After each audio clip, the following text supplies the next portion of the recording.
Hey, Tommy from the Run Testers with the running shoe Versus. In this video, I am going to be doing a comparison of the Saucony Triumph 21 and the New Balance More V4. This video is brought to you by our friends over at Precision Fuel and Hydration. Now, if you're looking at these shoes, you're probably looking at doing a lot of miles. Both of these shoes are designed for long sessions. They're designed for ticking off lots and lots of training sessions throughout the week in comfort. And if you're doing that, you're probably going to be looking at fueling for all that training.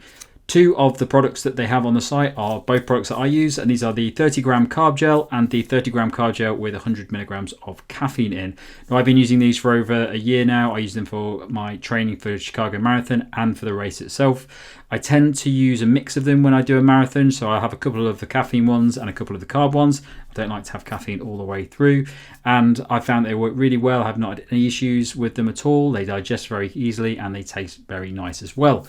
You can also get these massive packs, which are the 90-gram carb gels as well, which tend to be better suited for things like if you're doing ultras, you're out all day on the trails, you want to put something in your backpack that you can just have a little bit of as you go throughout the day.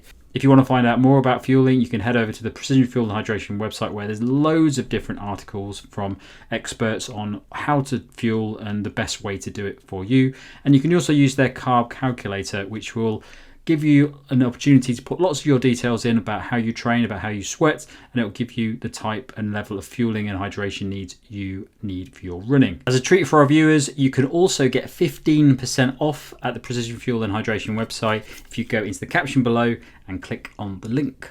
Right, let's jump in and do the Versus.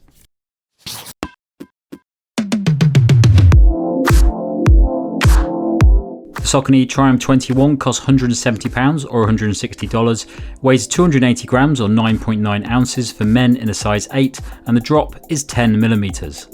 The New Balance Fresh Foam More V4 costs £140 or $149.99.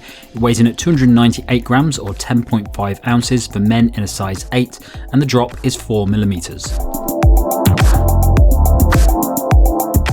Although the Triumph 20 saw a number of updates over its predecessor, the 21's changes are largely made across the upper. The new design gets a revamped flat knit material to improve fit, as well as provide breathability, along with a modified lacing system for better lockdown. The shoe features the same PWRRUN Plus cushioning in the midsole and sockliner, an impressively balanced foam that manages to feel soft while still providing a good level of energy return. There's also a generous level of outsole rubber to protect that foam and deliver a high level of grip across varied road conditions. Finally, there's a heel lock design to hold the foot in place and a pull tab at the rear to make getting the shoe easier to pull on and off. The shoe is also slightly heavier than the previous version. The Fresh Foam More V4 is a max cushion shoe designed for plush, comfortable miles that features a number of design updates over the More V3. The biggest of those is the addition of even more Fresh Foam X midsole foam that makes it higher and wider than its predecessor, a design feature that aims to improve the stability of the ride as well.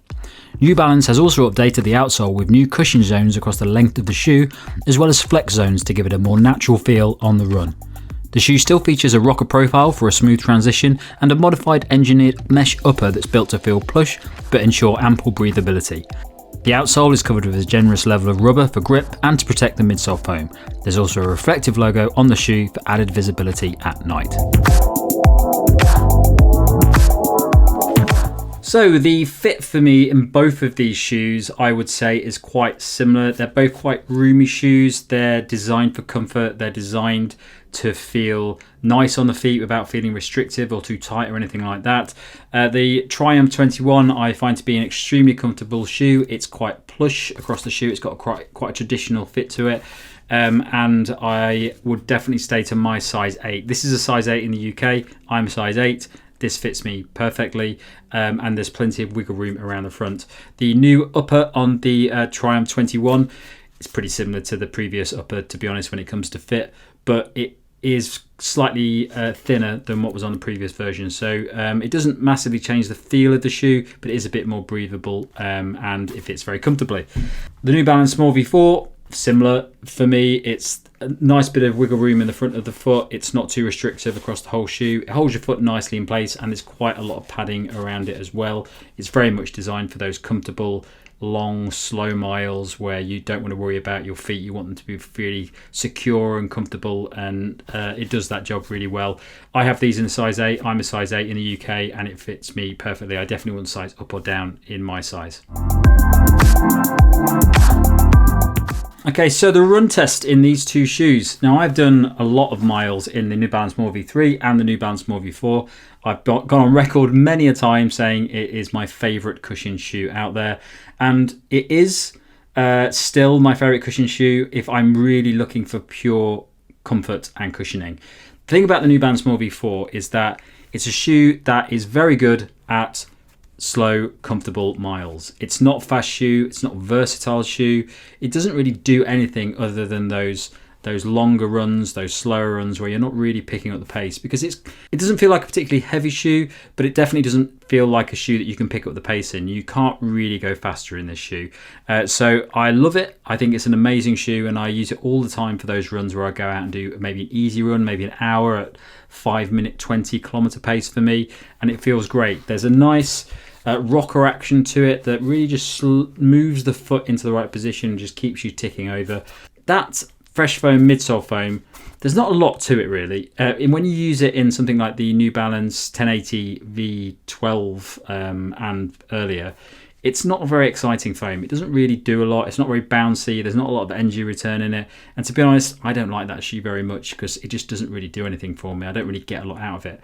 Thing is, when you put it into the More V4 and you're running slowly and comfortably, it actually works quite well. It doesn't have a lot of energy return, but the rocker action does nicely move you forward without really giving you anything more than that, which is all you need really when you're running at a consistent, nice pace and you don't really need to go faster. So I think it works very well for that. It also has a really wide base on it as well, which just makes landing really comfortable. If you're tired, if you've done a long run and you maybe struggling a little bit with foot placement or anything like that, the wide base is really good. It just nestles your foot into the ground, feels very comfortable, and then that rocker just moves your foot off again. But as I say, you can't really pick up the pace that much in it. So that's really what it's for, and it does that very well. It's a fantastic cushion shoe for easy days or slower long runs, that sort of thing. And it's still my favourite for that. The Saucony Triumph 21, it used to be classed in the same realms as the New Balance More V4. It used to be a max cushion shoe designed for those easy runs, but over time it's really developed quite a bit, and in the last two versions it's really come on quite a lot, thanks mainly to this PWRRUN Plus midsole foam. And that foam it's still very cushioned, it's still very soft and really nice at slow runs and comfortable easy sessions, but there's a bit more to it. There's a bit more energy return in it, and it really does do a good job at being slightly more versatile than what you'd expect from a max cushion shoe. I've always been amazed with the Triumph line, or the last two in the Triumph series. When I go out for a run and I decide I want to go a bit faster on those runs, it can do it. It's becoming a bit more of a daily trainer these days, and it's a really good option if you are a runner who you might be new to running, or you might be a runner that really isn't going for really fast PBs. You just want to go out and enjoy your runs and have a great time. Or if you want to even race in it, but you're not really focused on, getting like a 4-minute kilometer. You're more just, you want to get across the finish line. You want something that can maybe help you out a bit with a bit of energy return, but really your focus is comfort. That's really where the Triumph 21 fits in. It's a nicely versatile cushion shoe that veers more towards the max cushion side, but is a bit more versatile. And if I went on holiday and I took one shoe with me and I wanted to do a few different runs, I'd probably be veering more on the easy runs on holiday, but I'd still like the opportunity to maybe go out and do some intervals or something. Triumph 21 is one of the shoes that I would pick for that. It's very comfortable. It has a nice fluid transition. That midsole foam really does keep you bouncing along nicely. It's only a minimal bounce, but you can feel it, especially in comparison to something like the More V4. I'd also say about this shoe, the upper is the only thing that's really changed over the 21s. So if you want to get the Triumph 21, the Triumph 20 is pretty much the same thing. The only real difference is a slightly more breathable upper, which is an improvement for me, but probably not worth the money if you're paying full price for the 21. 20 is a fantastic shoe, and there's very minimal differences. So the other thing I'd say about the Triumph 21 and the More V4 is that they both have a lot of outsole rubber on them, and they're very good at gripping the ground. I'd say the Triumph 21 is a bit better at grip. It's just a little bit stickier, and I found it's just a bit better on the wet pavement. But the More V4 is not bad. I've not had any issues with it at all. It's just a little bit smoother for me, so I'd probably say Triumph 21 wins out on grip. So my verdict on these two shoes is, it's a difficult one really, because it depends how you judge them. So if you're judging them as max cushion shoes for easy day runs, slow runs, long runs, I think I'm still going to go for the New Balance More V4. I just really love the feel of the shoe. It just really feels comfortable, makes the run just go really smoothly. It like manages any impact you get.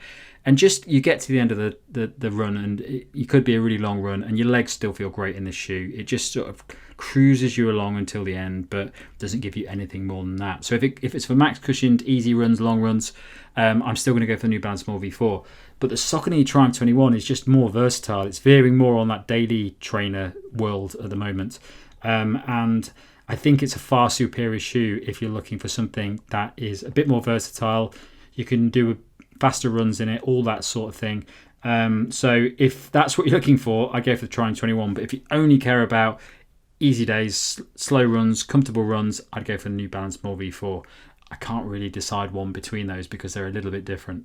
Alternatives for me on this might be the Puma Magnify Nitro 2, which is a little bit firmer, similar ride to the New Balance More V4, but I still go for the New Balance More V4. You've also got shoes like the Brooks Glycerin 20, which is very similar to the Saucony Triumph 21, hoping the Brooks Glycerin 21 is going to come out soon and we're going to see some more improvements on it, because if they manage to improve on the 20, it might beat the 21 because it's very, very close. But at the moment, I'd still go for the 21 over the Brooks Glycerin 20. That's it from me. Thanks a lot for watching this Versus. Don't forget to like, subscribe, click the little bell, all those things. And if you go into the caption below, you can find a link to our monthly podcast where we talk through loads of different things like super trainers, new carbon plate shoes, and the latest kit that's out at the moment. And don't forget that you can also get your 15% discount for precision fuel and hydration in the caption below.